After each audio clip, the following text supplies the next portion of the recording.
हरिओम प्रिय भक्तों। भाद्रपद माह के शुक्ल पक्ष की द्वादशी तिथि को वामन द्वादशी मनाई जाती है, जो कि आज यानी 4 सितंबर को मनाई जा रही है। इस दिन महिलाएं अपने परिवार की सुख शांति और धन वैभव बनाए रखने के लिए वामन भगवान के निमित्त का व्रत रखते हैं। हिंदू धर्म पुराण शास्त्रों और वेदों वामन भगवान को विष्णु जी का 5वां अवतार माना गया है।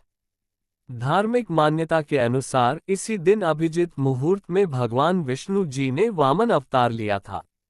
इस द्वादशी को व्रत रखने वाले लोगों को विष्णु जी के वामन अवतार की आराधना करनी चाहिए और इस कथा का पाठ जरूर करना चाहिए। ऐसे में आइए पढ़ते हैं वामन जयंती की कथा।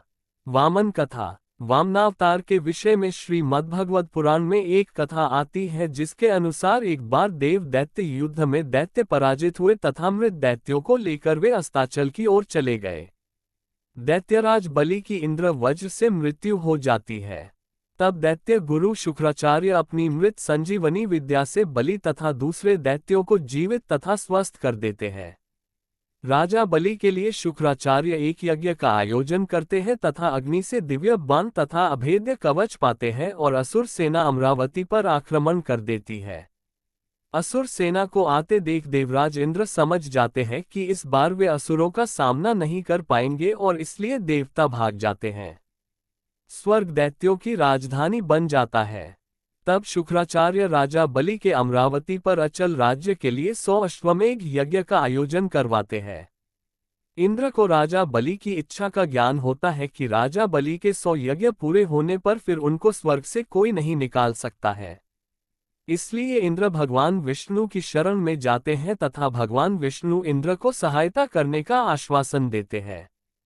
तब भगवान विष्णु वामन रूप में अदिति के गर्भ से उत्पन्न होने का वचन देते हैं। इधर कश्यप जी के कहने पर माता अदिति प्योव्रत का अनुष्ठान करती है, जो कि पुत्र प्राप्ति के लिए होता है। तब भाद्रपद मास की शुक्ल पक्ष की द्वादशी के दिन प्रभु माता अदिति के गर्भ से प्रकट हो अवतार लेते हैं तथा ब्रह्मचारी ब्राह्मण का रूप धारण करते हैं। महर्षि कश्यप ऋषियों के साथ उनका उपनयन संस्कार करते हैं। वामन बटुक को महर्षि पुलक यज्ञोपवीत, अगस्त्य ने मृग चर्म, मरीचि ने पलाशदन, सूर्य ने छत्र, भृगु ने खड़ाव, सरस्वती ने रुद्राक्ष माला तथा कुबेर ने भिक्षा पात्र दिया। तत्पश्चात भगवान वामन पिता की आज्ञा लेकर बलि के पास जाते हैं। उस समय राजा बलि नर्मदा नदी के उत्तर तट पर अंतिम यज्ञ कर रहे होते हैं। वामन अवतारी श्री विष्णु राजा बलि के पास पहुंच जाते हैं। राजा बलि वामन को देखकर पूछते हैं कि आप कौन हैं। तब वामन उत्तर देते हैं कि हम ब्राह्मण हैं। बलि फिर प्रश्न करते हैं, तुम्हारा कहाँ वास रहा है? जो संपूर्ण ब्रह्मसृष्टि है वही हमारा निवास है। वामन उत्तर देते हैं।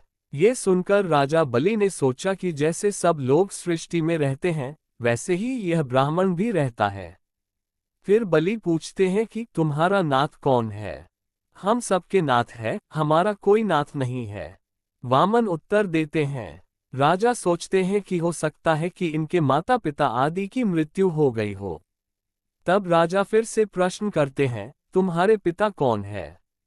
वामन उत्तर देते हैं कि पिता का स्मरण नहीं करते, अर्थात हमारा कोई पिता नहीं है, हम ही सबके पिता है। बलि पूछते हैं कि तुम मुझसे क्या चाहते हो? वामन उनसे भिक्षा मांगते हैं, 3 पग धरती। बलि को आश्चर्य होता है, वामन की 3 पग धरती तो बहुत थोड़ी होती है। वे कहते हैं ये तो बहुत थोड़ी है। वामन कहते हैं कि इतने से हम तीनों लोकों की भावना करते हैं, अर्थात हम 3 पग में ही त्रिलोकी नाप लेंगे। बलि के गुरु शुक्राचार्य बलि को वचन देने से रोकते हैं, फिर भी बलि नहीं मानते हैं। वामन एक पग में सभी लोग और दूसरे में पूरी धरती नाप लेते हैं। अब तीसरा पग रखने का स्थान नहीं रह जाता है। बलि के समक्ष संकट उत्पन्न हो जाता है कि वे अपना वचन कैसे निभाएं। तब वे अपना सिर आगे कर देते हैं। भगवान ठीक वैसा ही करते हैं और भगवान ठीक वैसा ही करते हैं, बलि को सुतल लोक में रहने का आदेश देते हैं। बलि सहर्ष भगवान की आज्ञा का पालन करते हैं। इससे प्रसन्न होकर विष्णु बलि से वरदान मांगने के लिए कहते हैं। इस पर राजा बलि दिन रात भगवान को अपने पास दिव्य लोक में रहने का वर मांगते हैं तथा भगवान विष्णु अपना वचन पालन करते हुए राजा बलि का द्वारपाल बनना स्वीकार करते हैं, जिन्हें फिर बाद में देवी लक्ष्मी राजा बलि से वर मांगकर मुक्त करवा लेती है। पूजन विधि। इस दिन भक्त श्रीहरि का स्मरण कर नियमानुसार विधि विधान के साथ पूजा कर्म करते हैं। भगवान वामन को पंचोपचार अथवा षोडशोपचार पूजन करने के पश्चात चावल, दही इत्यादि वस्तुओं का दान किया जाता है। संध्या के समय व्रती भगवान वामन का पूजन करते हैं और व्रत कथा सुनते हैं। फिर प्रसाद ग्रहण किया जाता है।